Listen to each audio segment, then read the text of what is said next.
Good morning అండి. మీరు చూస్తున్నారు N Srinivas Telangana weather man YouTube channel. నా పేరు శ్రీనివాస్ అండి.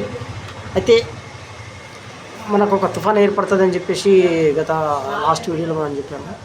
అలాగే బంగాళాఖాతంలో తుఫాన్ ఏర్పడ్డదండి. అది వాయుగుండంగా ఏర్పడి తర్వాత తుఫాన్గా మారింది. దాని పేరు వచ్చేసి బెంగాల్ తుఫాన్గా నామకరణం చేయడం జరిగింది. ఏం పేరు అది? బెంగాల్ తుఫాన్గా నామకరణం చేయడం జరిగింది. సో అది ఎక్కడ తీరం దాడుతుందని అంటే, ఎప్పుడు తీరం దాడుతుందంటే అది చెన్నైకి పుదుచ్చేరి నుంచి చెన్నైకి అంటే పుదుచ్చేరి దగ్గర అది తీరం దాటే అవకాశాలు ఉన్నాయి. రేపు మార్నింగ్ అంటే డిసెంబర్ సండే మార్నింగు 1వ తారీఖు అది 6 AM చెన్నై దగ్గర అంటే పుదుచ్చేరి దగ్గర తీరం దాటే అవకాశాలు కనిపిస్తున్నాయి. దానివల్ల ఎక్కడెక్కడ వర్షాలు పడతాయనంటే తీసుకుంటే ఆంధ్రప్రదేశ్లో ఉత్తర ఆంధ్రప్రదేశ్లో వచ్చేసి రాయలసీమ కానివ్వండి, ఒంగోలు కానివ్వండి, తిరుపతి, మన కాకినాడ, విశాఖపట్నం, మళ్ళీ రాయదుర్గం ఇలాంటి దగ్గర, నెల్లూరు ఇలాంటి దగ్గర భారీ నుంచి అతి భారీ వర్షాలు కురుస్తాయి. తిరుపతిలో ఎస్పెషల్లీ తిరుపతి, నెల్లూరులో మాత్రం, ఒంగోలులో కూడా భారీ నుంచి అతి భారీ వర్షాలు కురుస్తాయండి. అలాగే కడపలో కూడా భారీ నుంచి అతి భారీ వర్షాలు కురుస్తాయి. ఈ తెలంగాణ విషయానికి వస్తే దక్షిణ తెలంగాణలో మాత్రం మహబూబ్ నగర్ కానివ్వండి, కానీ ఇటు తూర్పు తెలంగాణ వచ్చేసి ఇటు నల్గొండ కానివ్వండి, ఇటు సైడ్ కొంచెం నార్మల్ వర్షాలు కురిసే అవకాశాలు ఉంటాయి. టోటల్గా తెలంగాణ ఇక్కడ హైదరాబాదు నుంచి ఉత్తర తెలంగాణ అంటే ఉత్తర తెలంగాణ తీసుకుంటే ఏమవుతుందంటే కొంచెం మేఘావృతం ఉంటుంది ఆకాశము. కాబట్టి చలి ఉంటుంది. చలి అంటే ఎట్లుంటుందంటే ఈదురు గాలులు లేకపోతే చలి తగ్గుముఖం పడుతుంది. ఎందుకంటే మేఘాలు ఉంటాయి కాబట్టి మేఘాలు ఉన్నప్పుడు చలి పెట్టదు. సో ఏంటంటే మేఘాలుండి చలిగాలులు గాలి వీస్తున్నదంటే చలి పెడుతుంది ఖచ్చితంగా. సో అంటే ఇంతకుముందు ఉన్న రోజుల కంటే ఇప్పుడు చలి కొంచెం తగ్గుముఖం పట్టే అవకాశాలు ఉంటాయి ఖచ్చితంగా. ఇది 100%. సో వర్షాలు ఉన్నాయా అంటే ఉత్తర తెలంగాణకు వర్షాలు లేవండి. అలాగే పశ్చిమ తెలంగాణకు వర్షాలు లేవు. తూర్పు తెలంగాణ అండ్ దక్షిణ తెలంగాణకు అక్కడక్కడ మాత్రమే వర్షాలు ఉన్నాయి.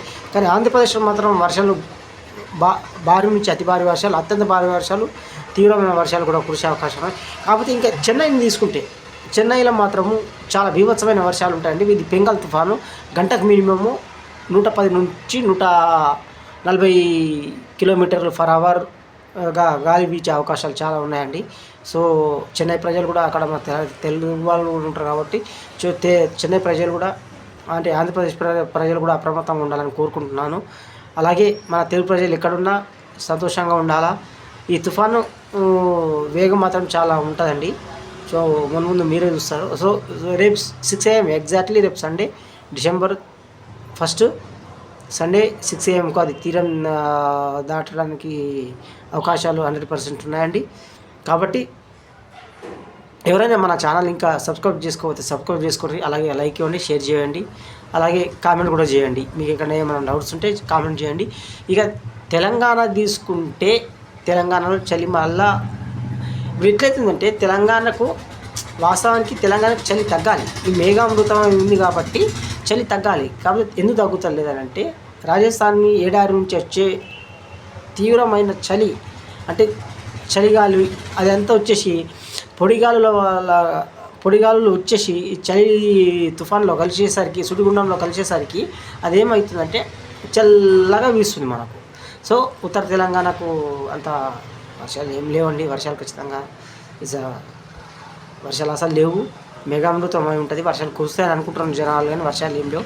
బెంగాల్ తుఫాన్ మాత్రం బీభత్సం సృష్టించడం ఖాయము. ఇది 100% అండి. అది చెన్నైకి మాత్రము, చెన్నై నుంచి మళ్ళీ అరేబియా సముద్రంలో కలవడానికి అంటే కర్ణాటక నుంచి మళ్ళీ అరేబియా సముద్రంలో కలవడానికి రోడ్ మ్యాప్ అది సెట్ చేసింది ఖచ్చితంగా. ఎందుకంటే అలా కనిపిస్తుంది, వెదర్ మోడల్స్ అలా చూపిస్తున్నాయి మనకు. కాబట్టి చెన్నై ప్రజలు కొంచెం అప్రమత్తంగా ఉండాలి, జాగ్రత్త ఉండాలి. అలాగే ఆంధ్రప్రదేశ్లో కూడా తిరుపతికి ఎవరైనా దర్శనానికి, వెంకటేశ్వర స్వామి దర్శనానికి వెళ్ళే వాళ్ళు కూడా కొంచెం పోస్ట్పోన్ చేసుకుంటే ఈ 2 days కొంచెం బాగుంటుందని నేను కూడా అనుకుంటున్నాను. ఎందుకంటే బెంగాల్ తుఫాన్ తిరుపతి మీద కూడా ప్రభావం చూపే అవకాశాలు చాలా 100 to 100% ఉన్నాయండి. ఉంటానండి. నమస్కారం.